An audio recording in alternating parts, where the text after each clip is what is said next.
In this lesson, I'll be walking you through the process of how to hitch up your trailer. This is a very important step and should not be overlooked. Making sure your trailer is hitched properly to your vehicle can prevent accidents, expensive damages, and impacts the safety of yourself, your passengers, and other drivers on the road. The last thing you want to happen is have an accident because your trailer disconnected from the tow vehicle while you were driving. But don't stress out, the process is pretty easy and I'll break it down for you step by step so you can feel confident and safe while towing your trailer. First, you need to identify what size receiver you have on your tow vehicle. Most half-ton trucks use a 2-inch receiver, so you'll need a 2-inch hitch.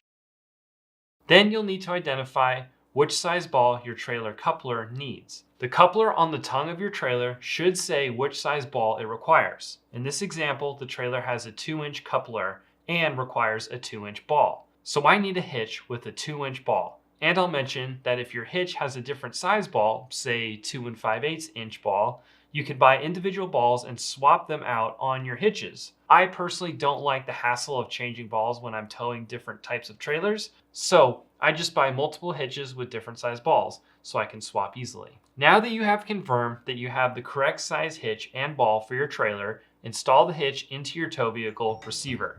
The hitch simply slides into the receiver. Line up the pinhole on the side and insert the kingpin to secure the hitch in place. Make sure to put a keeper pin or lock on the kingpin to keep the hitch from falling out. This is such an easy step to forget, but can cause big problems if you forget. So be sure to double check your pin has a keeper pin or lock in it. I prefer a lock because it is more secure and prevents my hitch from being stolen. If you're looking for a hitch, ball, pins, locks, you can find that information below, so you can check out the products that I use, trust, and recommend. Okay, so now that your hitch is in and secured, you'll want to back up to the tongue of the trailer and line up the coupler over the ball. A few important notes here. This is a lot easier with a spotter.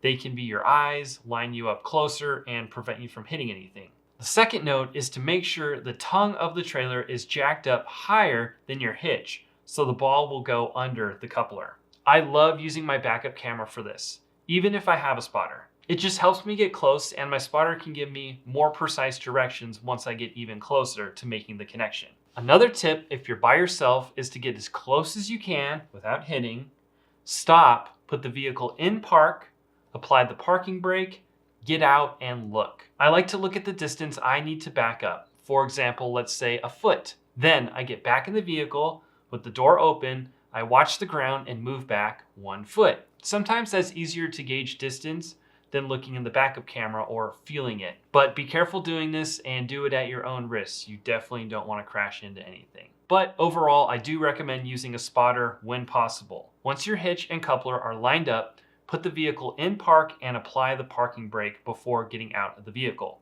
Applying the parking brake might not seem necessary, but it is. If you simply put the vehicle in park, when you let off the brake to get out of your vehicle, the vehicle may roll. And then you will no longer be lined up with the trailer coupler, or your vehicle may roll and hit the trailer. Another strategy is that if your trailer is light enough, what you can do is back up your truck as close as you can until you can't anymore, because you might be in a situation where you can't, and then bring the trailer to the truck.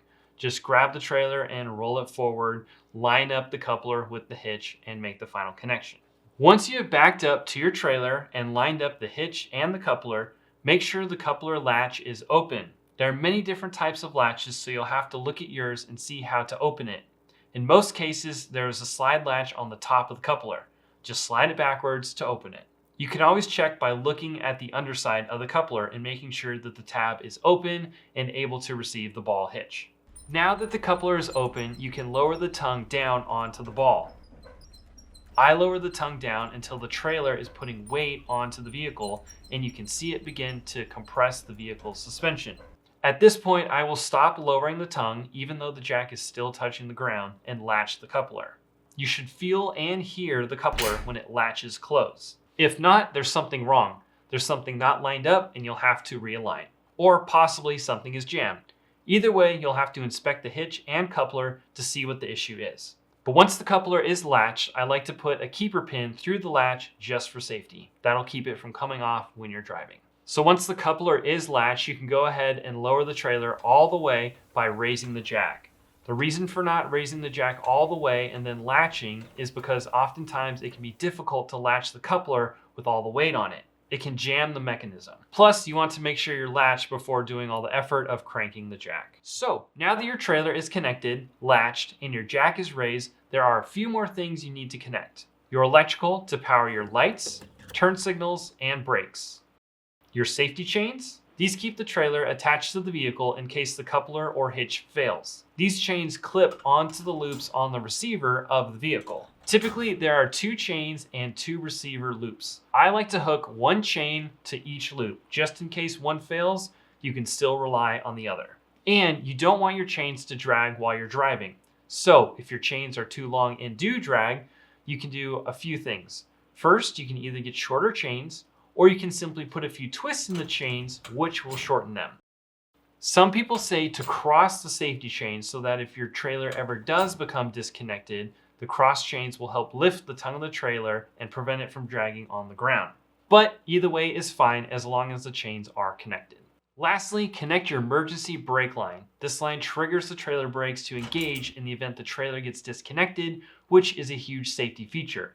Because if your trailer does become disconnected, you want your trailer to stop as soon as possible and not keep rolling down the road, doing its own thing, crashing into stuff. And that's it, you're connected. You have your hitch installed in your receiver with your keeper pin. Your trailer coupler is latched to the hitch. Your electrical is connected. Your safety chains and emergency brake line are connected. You're good to go. I hope you found this video helpful and you feel a little bit more confident connecting your trailer and towing it down the road safely. Thanks for watching. Let me know if you have any questions in the comments below, and we'll see you in the next lesson.